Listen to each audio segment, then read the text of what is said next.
Avez-vous déjà entendu l'expression femme mystérieuse, mystère de la femme, femme que l'on n'arrive pas à comprendre, qui est entourée d'une espèce de halo inatteignable? Si c'est le cas, ce podcast est fait pour vous. Bonjour à toutes et bienvenue dans ce nouveau podcast de Femme à part, podcast dans lequel, vous l'avez bien compris, nous allons parler du mystère de la femme. C'est une expression que l'on entend assez souvent.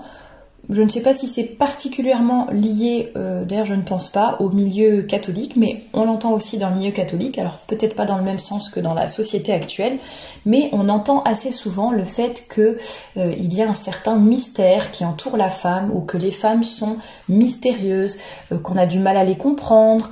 On parle du mystère de la femme comme si c'était quelque chose de, j'allais dire, d'évident pour tout le monde. Voilà, la vocation de la femme, la maternité de la femme, le mystère de la femme, voilà, comme si c'était un peu une institution, comme si c'était une caractéristique déjà inhérente à la femme, mais en plus qui lui était particulière, c'est-à-dire les hommes n'ont pas ce charisme particulier, n'est-ce pas, n'auraient pas ce charisme particulier qui serait vraiment spécifique aux femmes. Voilà, le mystère de la femme.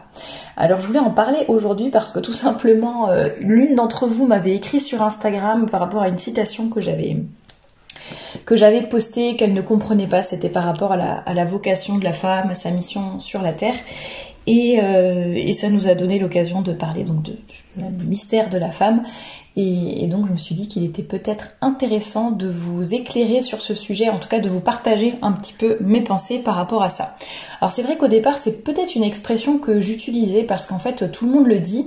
Voilà, beaucoup de gens le disent, l'emploient, parfois on dit des choses, mais quand on creuse un peu, on se rend compte, mais oui, à vrai dire, qu'est-ce que ça veut dire exactement et qu'est-ce qu'on peut mettre derrière ce mot mystère de la femme? Alors vous allez le voir, il y a à la fois des choses très positives, j'en parlerai après, mais je vais commencer par le négatif. Je crois que j'en avais déjà parlé dans un autre podcast, mais justement derrière cette expression qui est un petit peu fourre-tout, et qu'on ne comprend pas toujours et qu'on va un peu mettre à toutes les sauces. Justement, on va profiter de cette expression, de ce charisme, là, du mystère de la femme, pour mettre beaucoup de choses derrière qui, à vrai dire, sont négatives, ou en tout cas qui sont là pour cacher nos défauts. Donc la première chose, c'est de dire que les femmes sont mystérieuses, alors qu'en fait, elles peuvent être tout simplement capricieuses ou désagréables, dans le sens où très souvent, il y a des femmes qui vont vous dire, dans beaucoup de contextes différents, ça peut être professionnel, ça peut être amical, ça peut être en amour aussi, des femmes qui vont vous dire non mais tu peux pas comprendre, non mais ça je peux pas t'expliquer, tu peux pas comprendre, vous savez, qu'un petit air mystérieux et un peu pour clore une conversation ou un débat. Alors que je l'avais déjà mentionné dans un podcast précédent, mais en fait nous sommes des adultes. Nous sommes capables de nous exprimer, nous sommes capables de mettre des mots sur ce que nous ressentons, ce que nous vivons, ce que nous voulons partager avec les autres. Et ça n'est pas possible juste de dire tu ne peux pas comprendre. Alors on peut choisir par exemple de ne pas parler ou partager certaines choses avec des personnes qui pourraient nous blesser par la suite ou qui pourraient ne pas comprendre. Enfin, dans le sens où on n'est pas obligé de tout partager avec tout le monde et de toujours exprimer et être transparente sur nos émotions, nos raisons, ce que l'on pense, ce qui a motivé nos actions, ce que l'on ressent, etc. On n'est pas obligé de le partager avec tout le monde. On peut très bien dire, écoute, bon non, voilà, ça te regarde pas, ou ça, non, je veux pas le partager avec toi, ou bon. Selon les situations, évidemment, on n'est pas toujours obligé de partager. Mais si vous êtes dans une conversation avec quelqu'un, ça n'est pas une excuse, ça n'est pas la même chose de dire tu ne peux pas comprendre, ou de dire écoute, non, ça je choisis de le garder pour moi, j'ai pas envie d'en parler avec toi.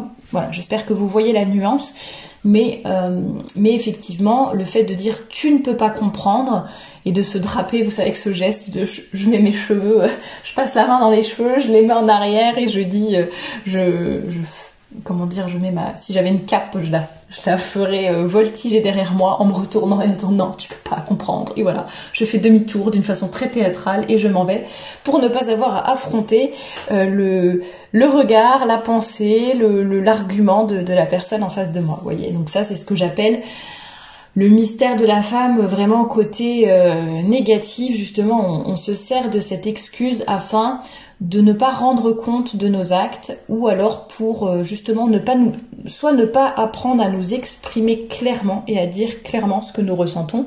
Donc c'est beaucoup plus facile ce que nous ressentons ou ce que nous pensons, c'est beaucoup plus facile de dire ah tu peux pas comprendre, ou alors parce qu'on a été mis au pied du mur. Alors ça peut être assez souvent par des hommes qui vont justement avoir ce côté plus rationnel, j'en parlerai juste après, mais qui donc vont pousser certaines femmes dans leur retranchement, qui vont avoir sur tel ou tel sujet, qui vont avoir des arguments tout à fait rationnels, scientifiques, du bon sens, etc., qui vont gentiment, la plupart du temps, n'est-ce pas, les opposer aux femmes, quoi, enfin dans la conversation. Mais finalement, les femmes n'acceptant pas d'être mises au pied du mur, n'acceptant pas d'avoir tort, n'acceptant pas de reconnaître que peut-être elles se sont trompées, certaines femmes vont préférer dire ah, tu peux pas comprendre, mais non c'est pas ça, t'as rien compris, on peut pas parler avec toi, et tu peux pas comprendre les femmes, tu peux pas me comprendre. Vous voyez, on se retranche derrière cette excuse. La deuxième raison, j'en ai un tout petit peu parlé à l'instant, c'est le fait enfin pas la deuxième raison, mais la deuxième chose qui peut un peu nous pousser à nous montrer comme mystérieuse, ou en tout cas à profiter de cet attribut, de ce qualificatif, ça serait justement le côté féminin, enfin plutôt féminin. Encore une fois, hein, je fais des grandes catégories, mais vous saurez mettre les nuances.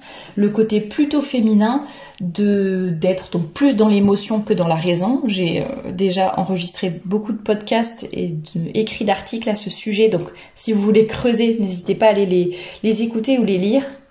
Donc, d'être plus dans l'émotion, plus dans l'intuition parfois, alors que les hommes vont généralement être plus dans la raison, la science, ce qui est carré, ce qui est quantifiable, ce qui peut être prouvé, etc. Je ne vais pas m'étaler dessus parce que j'en ai déjà parlé, mais effectivement, il y a des moments où, notamment les mamans, vont avoir une espèce d'intuition qui n'a vraiment rien de rationnel, mais qui va s'avérer totalement fondée, finalement, par rapport à son enfant ou d'autres choses. Parfois, une maman sent les choses. Combien de fois c'est arrivé que des mamans, par exemple, sentent qu'il y a quelque chose qui ne va pas avec leur enfant, que leur enfant est malade, en tout cas, il y a quelque chose, mon enfant est différente d'habitude, et elles ont beau aller voir 3-4 médecins, tout le monde lui dit mais non, votre bébé va bien, votre enfant va bien, et il se trouve que c'est le 5e médecin qui finalement, avec l'insistance de la maman qui est persuadée que quelque chose ne va pas, ils vont faire, je sais pas, un examen complémentaire qui va révéler telle ou telle maladie, tel ou tel problème. Ça, c'est déjà arrivé super souvent. Et bon, après, c'est une intuition qui est pas non plus, qui est basée certainement sur des choses que la maman remarque, mais sans pouvoir peut-être mettre des mots dessus. Mais bon, en tout cas, c'est une intuition qui parfois peut vraiment servir les femmes, peut nous servir, peut être tout à fait utile pour plein de situations différentes, mais notamment les échanges avec les autres, le social, etc.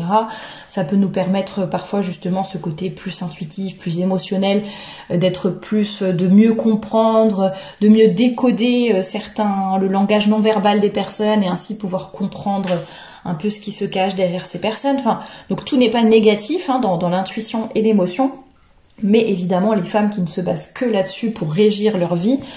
J'ai encore vu l'interview d'une chanteuse dont parlait Stéphane Edouard dans une de ses dernières vidéos, je crois, ou sur son Instagram, où il montrait cette interview de la chanteuse qui disait ah non mais moi de toute façon, c'est pas la raison qui régit ma vie. Moi, je fonctionne vraiment que aux émotions, à ce que me dicte mon cœur, etc. Bon, ça, évidemment, c'est tout à fait exagéré de se laisser diriger par les émotions, et uniquement ou quasiment uniquement les émotions dans tous les domaines de sa vie. Ça, nous sommes bien d'accord. Et donc, il y a effectivement des femmes qui se cachent derrière cette intuition, cette émotion, ce mystère, cette petite chose qu'on ressent mais qu'on ne peut pas expliquer, vous voyez, encore une fois, et qui vont se cacher derrière ça pour justifier leur comportement irrationnel, leur comportement idiot, justement leur absence de bon sens et leur refus du réel. Voilà, ça c'est un peu le deuxième piège dans lequel on peut tomber quand on pense à l'expression femme mystérieuse. Troisième chose, mais qui n'est pas forcément négative, mais qui peut expliquer cela, j'en avais déjà parlé aussi, c'est le fait que les hommes et les femmes ne fonctionnent pas de la même façon. Donc tout simplement, je pense qu'il y a aussi cette expression mystère de la femme, femme mystérieuse, due tout simplement au fait que parfois certains hommes n'ont pas les clés pour décoder la jante féminine, ne se rendent pas compte que voilà, on fonctionne, ou se rendent compte, mais n'arrivent peut-être pas à mettre des mots dessus, mais que voilà, qu'on ne fonctionne pas de la même façon sur tel ou tel sujet, que notre psychologie n'est pas la même, qu'on va pas forcément s'exprimer de la même façon, etc. Et donc les femmes peuvent paraître très mystérieuses soit à d'autres femmes, soit aux hommes, tout simplement parce que le fonctionnement n'est pas le même. Et quand on n'a pas les clés pour comprendre quelque chose, forcément, ça nous paraît un petit peu mystérieux. Voilà, ça c'est le troisième point à prendre en compte quand même, parce qu'effectivement, il peut y avoir naturellement, entre guillemets, un certain mystère, une certaine incompréhension, mais qui n'a rien d'une espèce de d'aura qui entourerait la femme ni quoi que ce soit. Il y a aussi le côté des femmes, quatrième point peut-être négatif, le côté des femmes justement à avoir besoin de cette attention sur elles, de montrer que voir plutôt que l'on s'intéresse à elles, et donc parfois les femmes ont besoin un peu de théâtraliser leur vie, de justement jouer un petit peu sur ce mystère, sur le fait de ne pas toujours tout exprimer, parfois de bouder ou je ne sais quoi, pour finalement se renfermer un petit peu, pour tout simplement attirer l'attention sur elles, pour qu'on vienne s'intéresser, leur dire bon, qu'est-ce qui va pas, vas-y, dis-moi, qu'est-ce qui ne va pas, ou tiens, qu'est-ce qui se passe, enfin, vous voyez ce besoin qu'on s'intéresse à elles plutôt que d'exprimer leurs besoins de façon assez claire et ouverte. Et donc il y a ce côté un petit peu de sensiblerie, de théâtralisation qui est là pour attirer l'attention et pour qu'elles se sentent un peu mieux mises en valeur et qu'elles sentent qu'on s'intéresse à elles tout simplement. Voilà un peu pour les aspects, j'allais dire, négatifs un petit peu de ce côté mystère de la femme. Mais pour moi, si vraiment on prend alors je ne sais pas si c'est mystère le mot le plus adapté, mais souvent quand on parle de mystère de la femme, plutôt d'un point de vue catholique, on va dire, ou du point de vue de la religion, on va plutôt penser au mystère de la maternité.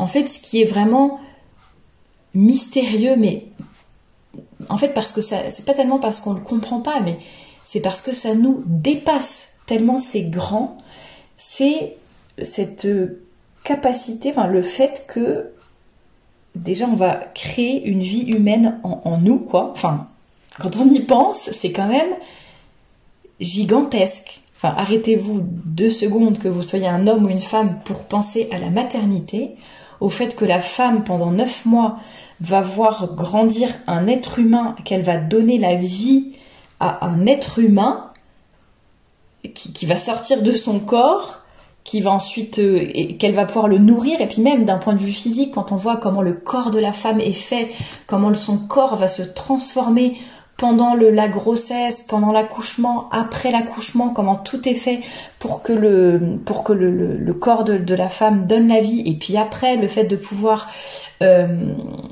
produire par exemple du lait pour nourrir son propre enfant qui est sorti de son corps. Enfin, excusez-moi, ça fait très basique ce que je suis en train de dire, et ça peut peut-être vous paraître un peu cru, mais quand on y pense, ce qui est en train de se passer, c'est waouh, c'est magnifique, c'est grand, c'est beau. Là, je parle vraiment uniquement d'un point de vue naturel.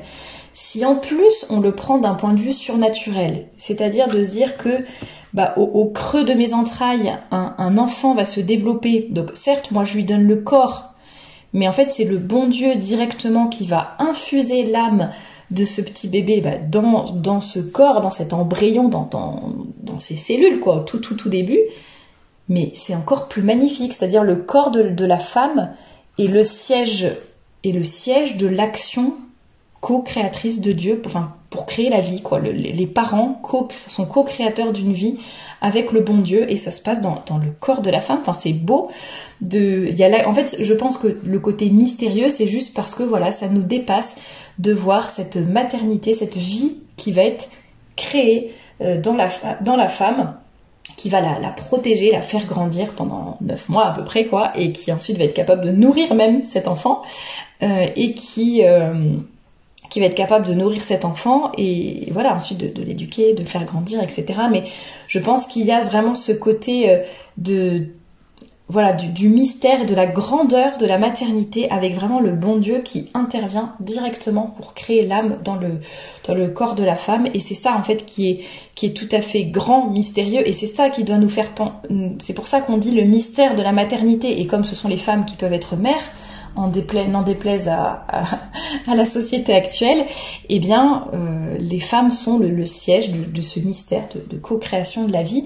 Et même si on n'est pas maman, et qu'on ne le devient jamais, et bien en fait notre corps nous rappelle tous les mois que nous pouvons, à partir de la puberté jusqu'à la ménopause, le corps nous rappelle tous les mois que nous pouvons être mères. Notre cycle est fait de telle sorte que tous les mois, le corps se prépare potentiellement à accueillir une nouvelle vie. Et donc notre corps, même si on n'accouche jamais dans notre vie par exemple, ou qu'on n'est jamais enceinte, eh bien n'empêche que notre corps est préparé et met tout en branle tous les mois. Il est vraiment tourné en fait vers la maternité. Notre corps, qu'on le veuille ou non, qu'on veuille être maman ou qu'on puisse l'être ou qu'on ne puisse pas l'être, notre corps tout entier est vraiment dirigé, orienté vers la maternité. Et même si on ne devient pas mère physiquement, on peut être mère de façon plus spirituelle, plus surnaturelle, et cela ne change en rien justement la beauté, la grandeur de cette maternité, de cette mission, la grandeur de ce voile presque posé par Dieu sur nous. Enfin, ça j'en avais parlé il y a très longtemps dans une conférence justement sur le voile, la modestie. Je vous conseille d'aller dans la playlist conférence, comme ça vous pourrez aller regarder comment elle s'intitulait. C'était une femme qui se dévoile brise son mystère, je crois. Et justement, je parle de toute l'analogie par rapport au voile, à la modestie. C'est vraiment la main de Dieu qui arrive sur la femme, et sous la protection et l'intimité quoi du voile qui va couvrir la femme. Bon bref, c'est de très belles choses. Moi je trouve que c'est vraiment magnifique. Et le père, alors attendez que je me trompe pas d'auteur, voilà, c'est le père Jean-Dominique qui a écrit un livre paru aux éditions du Saint-Nom. Je vous mettrai le lien en barre d'infos si ça vous intéresse. D'ailleurs en barre d'infos vous aurez comme d'habitude les accès vers les différents réseaux sociaux de Femmes à part, pour vous inscrire à la newsletter, la boutique en ligne de vêtements, etc. Je vous mettrai aussi le lien donc pour acheter ce livre. Et donc ce livre, d'Ève à Marie, la mère chrétienne, justement il en parle de ce... Alors pas de ce... Je crois pas qu'à proprement parler il parle de mystère, mais il parle justement de toute cette beauté de la maternité que peut vivre chaque femme chrétienne. Alors je voulais justement vous lire quelques extraits de ce livre. Je vous mettrai également donc le lien de l'article dans lequel je parle de cet ouvrage dans la description de cette vidéo. Alors, justement, au dos de ce livre, le père Jean-Dominique dit « Puisse ce livre contribuer à redonner à la femme chrétienne la fierté et l'amour de sa vocation de mère. » Alors c'est vrai que c'est quelque chose qui peut nous paraître peut-être anodin ou presque normal, mais en fait, à l'heure actuelle, dans notre société actuelle, où la maternité est tellement mise au second plan, dénigrée, montrée comme quelque chose de tellement... Voilà, c'est la femme qui choisit, elle n'a pas à être l'esclave de ça n'est pas ce qui la définit, alors que d'une certaine manière, si. Après, la maternité peut se manifester de différentes façons, mais en soi, quand on voit comment notre corps est fait, oui, la maternité est quelque chose qui nous définit énormément. Dans un monde aussi où on n'arrête pas de nous seriner, que ce n'est pas que les femmes qui peuvent tomber enceintes. Voilà, je pense qu'il y a des rappels qui sont utiles à faire. Et donc, à travers ce livre, le père Jean-Dominique veut rendre aux mères et aux jeunes filles qui se préparent à cette vocation la notion exacte, l'amour et la fierté de leur vocation, en éclairant à la lumière de la foi la grandeur et les devoirs de la maternité chrétienne. Vous voyez, à la fois quelque chose de grand, mais comme le disait Marcel Clément, tout ce qui est beau, tout ce qui est grand est exigeant. C'est exactement ça, la grandeur et les devoirs de la maternité chrétienne. Alors au début de l'ouvrage, donc le père Jean-Dominique se penche sur le fameux passage de la Genèse « Et Dieu créa l'homme à son image, homme et femme, il les créa ». Être à l'image de Dieu implique deux choses pour la femme. Elle doit ressembler à Dieu par la grâce surnaturelle, penser comme lui, aimer comme lui, agir comme lui, reproduire les traits de Dieu dans une vie humaine, être un miroir de Dieu. Dire que la femme fut créée comme l'homme à l'image de Dieu, c'est donc la voir toute orientée vers Dieu. La mission fondamentale de la femme est donc d'être tournée vers Dieu, d'être une fille de Dieu qui fait la joie de son Père, d'être un miroir de Dieu pour la joie de Dieu. Être un miroir de Dieu pour son mari, pour ses enfants, s'il est donné au mari d'être aux yeux de sa femme un reflet de la prudence et de la stabilité de Dieu, il revient surtout à la femme de refléter la miséricorde et la patience de Dieu. Après, il parle aussi de l'abnégation, etc., que peut demander le fait d'être mère, tout simplement, et d'avoir parfois beaucoup de petites choses à faire qui finalement sont assez invisibles ou qui peuvent paraître assez ingrates. Donc il reparle du rôle de la femme en tant que mère. Et il reparle, oui, du péché le premier péché d'Ève. Elle a voulu s'émanciper, elle n'a plus accepté les limites naturelles que Dieu lui avait assignées et qui signifiaient pour elle sécurité, bonheur et beauté, et elle a voulu se faire son propre maître. C'est exactement ce qui se passe à l'heure actuelle avec le féminisme, et on voit bien que ça n'a pas du tout poussé à l'épanouissement des femmes, mais bien au contraire, les femmes n'ont jamais été aussi malheureuses. Pourquoi? Tout simplement parce qu'on les détourne de leur vocation, de leur mission, on les détourne d'elles-mêmes finalement, en les détournant de la maternité. Alors encore une fois, je ne dis pas que toutes les femmes sont appelées à être mères physiquement, que toutes les femmes sont appelées à avoir 10, 15 enfants, à enchaîner les grossesses sans jamais s'arrêter parce que c'est ça qui les définit, pas du tout.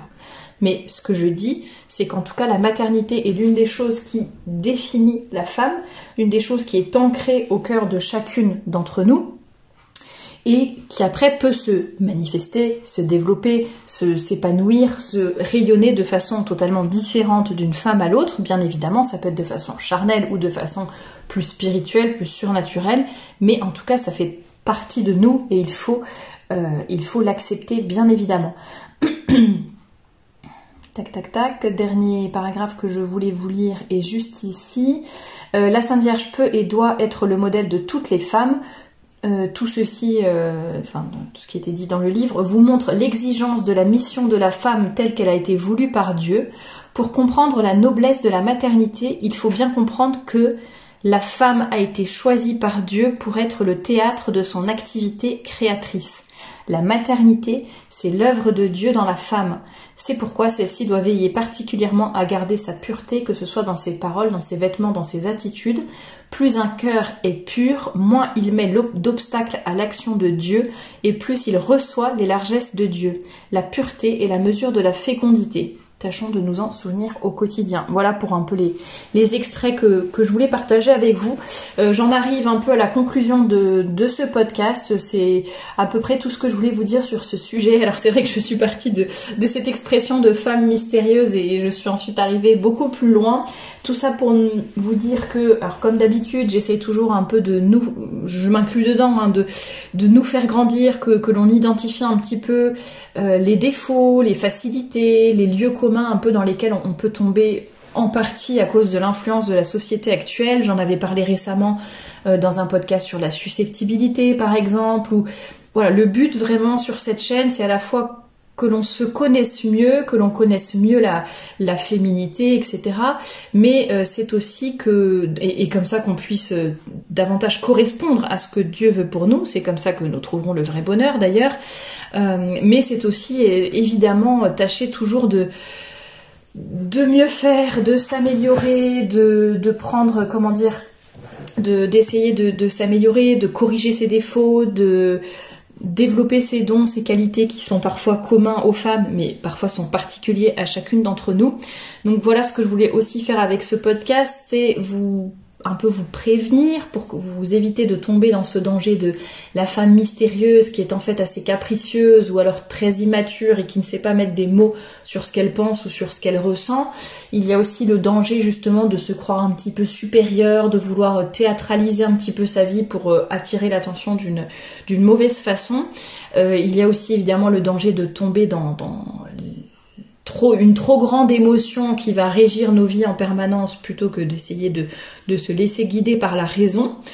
Et enfin, justement, qu'est-ce qui peut être vraiment mystérieux et grand chez la femme, c'est l'activité co-créatrice de Dieu dans le sein de la femme, dans les entrailles de la femme. C'est ça qui est beau. La maternité en elle-même, d'un point de vue physique, c'est déjà un processus qui est quand même assez génial.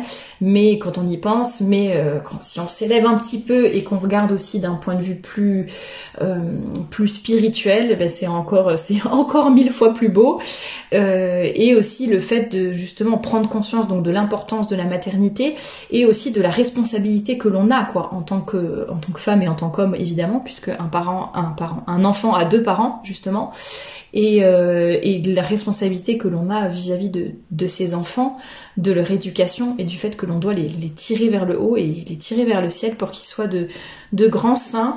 Et nous aussi, tâchons de tout mettre en œuvre dans nos vies pour être de grandes saintes qui luttent contre leurs défauts, qui font tout pour s'améliorer. Des saintes qui comprennent la relation qu'elles ont avec Dieu et l'honneur que Dieu leur fait de pouvoir être mère. Et même si on ne devient pas mère physiquement, et je le souhaite à toutes celles qui veulent le devenir, mais n'oublions pas qu'il y a d'autres formes de maternité. Je prie spécialement pour les femmes justement qui ne peuvent pas avoir d'enfants, qui sont en espérance d'enfants ou qui ont fait des fausses couches, ou qui justement pour qui la maternité est quelque chose de difficile, qui est quelque chose qui est source d'épreuves. Je prie bien pour vous et j'invite tous les auditeurs et auditrices à prier pour ces intentions-là. Voilà, j'espère que ce podcast vous a plu, qu'il vous aura apporté quelque chose, qu'il vous, en tant que femme peut-être, qu'il vous pousse à toujours vous améliorer, bien sûr, et à comprendre la beauté de la maternité, contrairement à tout ce que nous disent les médias à l'heure actuelle. Je vous dis à très bientôt pour un nouveau podcast.